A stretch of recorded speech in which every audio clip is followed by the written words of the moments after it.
Hello students, welcome to the class. This is a social studies class and today I'm going to start chapter number 4 from your history, from your civics, the judiciary. Okay. Judiciary and its importance. Judiciary is that organ of the government which decides the dispute of the individuals according to law, gives punishment to those who break the law and award punishments according to law. तो judiciary एक organ है government का जो कि जब किसी individual के group में या ग्रुप ऑफ इंडिविजुअल्स के बीच में जब कोई डिस्प्यूट होता है, जब कोई प्रॉब्लम क्रिएट होती है, उस टाइम पे जुडिशरी डिसाइड करती है और उसको सॉल्व करती है उस मैटर को. जुडिशरी लॉ के अकॉर्डिंग उनको पनिशमेंट भी देती है. Judiciary also decides dispute that arise between the people and the government. Judiciary जो भी पीपल और गवर्नमेंट के बीच में भी अगर कोई डिस्प्यूट अराइज होता है उसको भी सॉल्व करती है, and between the states and the centre और बिटवीन द स्टेट्स देमसेल्फ. इसके साथ ही स्टेट और सेंटर के बीच में और दो अगर अलग अलग स्टेट्स हैं उनके भी बीच में जितने भी डिस्प्यूट्स क्रिएट हो रहे हैं उसको सॉल्व करती है. ओके, तो जुडिशरी एक जज की रोल प्ले करती है for deciding and solving all these problems. Indian judiciary system. India has an integrated judicial system. India में जो जुडिशियल सिस्टम है उसको पिरामिडिकल स्ट्रक्चर में अगर हम डालें तो सबसे पहले हमारी सुप्रीम कोर्ट आती है. In the state the high court, highest court is the high court. State wise हम देखेंगे तो हाई कोर्ट उसके बाद आएगा. Next the district and the lower courts in the state are under the high court. District और lower court जितनी भी होती हैं वो हाई कोर्ट के अंडर में आती हैं. There are no separate courts of the union and the state for enforcement of their respective laws. और स्टेट और यूनियन की कोई भी सेपरेट कोर्ट नहीं होती हैं. जैसे कि आप ये डायग्राम में देखो, जो जुडिशियल हायरार्की पिरामिड बना हुआ है, सबसे पहले टॉप पे सुप्रीम कोर्ट है, उसके बाद हाई कोर्ट आती है. हाई कोर्ट के अंडर में सिविल केसेस और क्रिमिनल केसेस होते हैं, लाइक डिस्ट्रिक्ट जज और सेशन जज होते हैं. और उनके अंडर में फिर चीफ जुडिशियल मजिस्ट्रेट होते हैं, and class judicial magistrate. Now next is the Supreme Court of India. The Supreme Court located in Delhi. Supreme Court कहाँ पे है? दिल्ली में. ये सबसे highest and final court है of the law in India. It is responsible for the protection of the constitution and rights and liberties of the people. तो supreme court सबसे highest और फाइनल कोर्ट है लॉ के according, और ये responsible है सारी कॉन्स्टिट्यूशन में जितने भी राइट्स एंड लिबर्टीज़ दिए गए हैं उसको प्रोटेक्ट करने के लिए. The structure of the judiciary. Judiciary का क्या स्ट्रक्चर है? सबसे टॉप पे आपकी सुप्रीम कोर्ट है, then high court, then civil courts etcetera. Civil और डिस्ट्रिक्ट कोर्ट्स आते हैं उसके बाद. Next is the composition and functions of the supreme court. So supreme court में क्या कॉम्पोजिशन है और क्या फंक्शंस है? The supreme court is the highest judicial body in India. It is composed of chief justice and 25 other जजेस. Supreme court में सबसे highest कौन है? चीफ जस्टिस, और उनके साथ 25 अदर जजेस होते हैं. They are appointed by the president on the advice of the council of the ministers and जजेस of the supreme court and high court. और ये जितने भी जजेस हैं 25, वो किसके एडवाइस पे अपॉइंट किए जाते हैं? प्रेसिडेंट के और सुप्रीम कोर्ट और हाई कोर्ट के अकॉर्डिंग. जजेस must fulfil there qualification specification by the constitution.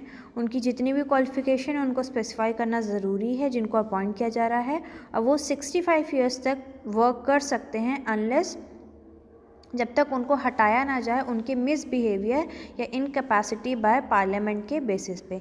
Means अगर वो कोई गलत काम करते हैं तो उनको हटाया भी जा सकता है. Next is the jurisdiction. The area over which the legal authority of the supreme court extends is of 3 types. This is called the jurisdiction of the court. So जिस भी एरिया में सुप्रीम कोर्ट अथॉरिटी लेता है solve करने की उसको jurisdiction of the court बोलते हैं. The first area over which the supreme court has power is known as the original jurisdiction. सबसे पहला एरिया होता है जिसमें सुप्रीम कोर्ट का पावर रहती है कि वो कोई भी एक्शन रिएक्शन कर सकते हैं. That is known as original jurisdiction. No other court in India can exercise this power. और सुप्रीम कोर्ट के अलावा पूरे इंडिया में किसी भी कोर्ट के पास ये पावर नहीं है.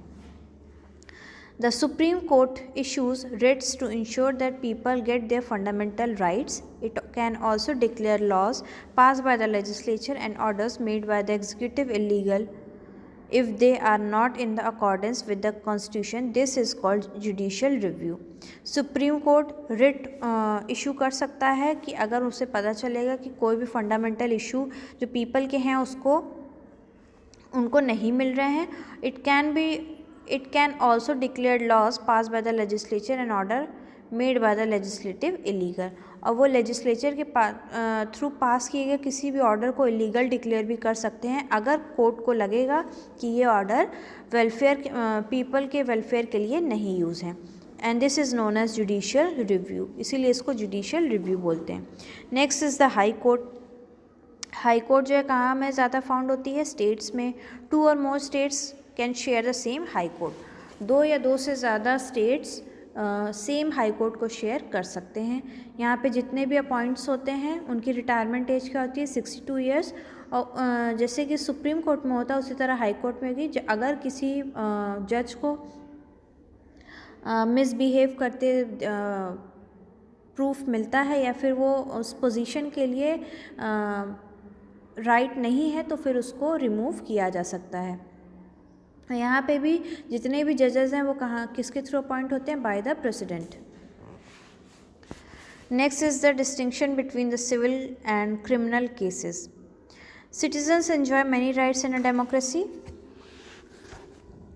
Rights contain in part 3 of the Indian constitution are known as fundamental rights.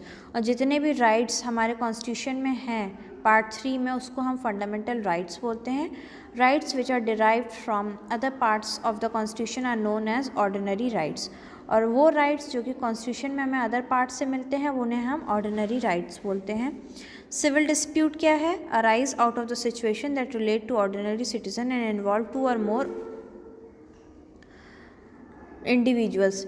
So civil dispute क्या है कि जब 2 या 2 से सिटीजन्स के बीच में कोई ऑर्डिनरी इशू के बीच में अगर कोई केस होता है तो वो सिविल डिस्प्यूट के अंडर में आएगा. और क्रिमिनल केस कौन से हो जाएंगे?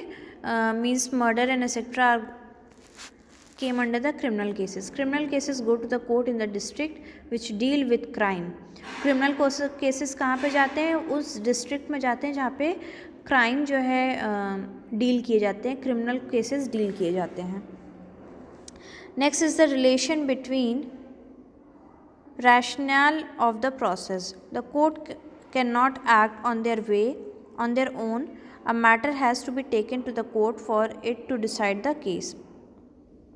कोई भी केस अपने आप किसी केस पे एक्शन नहीं लेता कोई भी कोर्ट जब तक कोई मैटर वहाँ तक उनके पास ना ले जाया जाए. In case of violation of the fundamental rights a citizen can appeal directly either in the high court और थ्रू द सुप्रीम कोर्ट. अगर किसी भी पर्सन का इंडिविजुअल का फंडामेंटल राइट्स जो हैं उसको वायलेट उसको किया जाएगा, उसको डायरेक्टली नहीं माना जाएगा, डिस्क्रिमिनेशन होगा, तो वो पर्सन या सिटीज़न हाई कोर्ट या सुप्रीम कोर्ट में अपील कर सकता है. सिविल केसेस में भी ऐसे ही होता है. 2 पार्टीज़ जो रहती हैं अगर दोनों में से कोई भी चाहे तो वो सिविल कोर्ट या फिर क्रिमिनल कोर्ट में अपील कर सकता है. Another category of the cases that have caused much controversy in recent year are the public interest litigation. दूसरी कैटेगरी क्या है? IPL PIL public interest litigation. PIL क्या है कि अगर आपको किसी के अगेंस्ट में कोई प्रॉब्लम है, किसी के जो चीज़ें हैं वो अगर आपको नहीं अच्छी लग रही हैं तो आप उसके अगेंस्ट में PIL फाइल कर सकते हैं. There is a great poverty in India. Poor people lack the ability to go to the court to get justice. A social concern individual or an organisation could approach to the court on behalf of the poor. Even a post card or a written letter to court could serve as a writ petition. जैसे कि poverty बहुत ज़्यादा है India में, तो जो poor लोग हैं, जो गरीब लोग हैं, वो इतने केपेबल नहीं हैं कि वो कोर्ट में जा कर के जस्टिस ले सकें या वहाँ पे कोई भी केस फाइल कर सकें. सो उनके बिहाफ में कोई भी ऑर्गेनाइजेशन किसी भी कोर्ट में केस फाइल कर सकती है और उनका जो पुअर पर्सन है उनका कोई लिखा हुआ एक रिटन पोस्ट कार्ड भी, एक लेटर भी रिट पिटिशन की तरह वर्क वहाँ पे करता है. Okay. However, it has led to the confrontation between the executive and the judiciary. This is due to the increased judicial activism. So we have completed the 4th chapter, and in our next class we will do exercises and question and answer.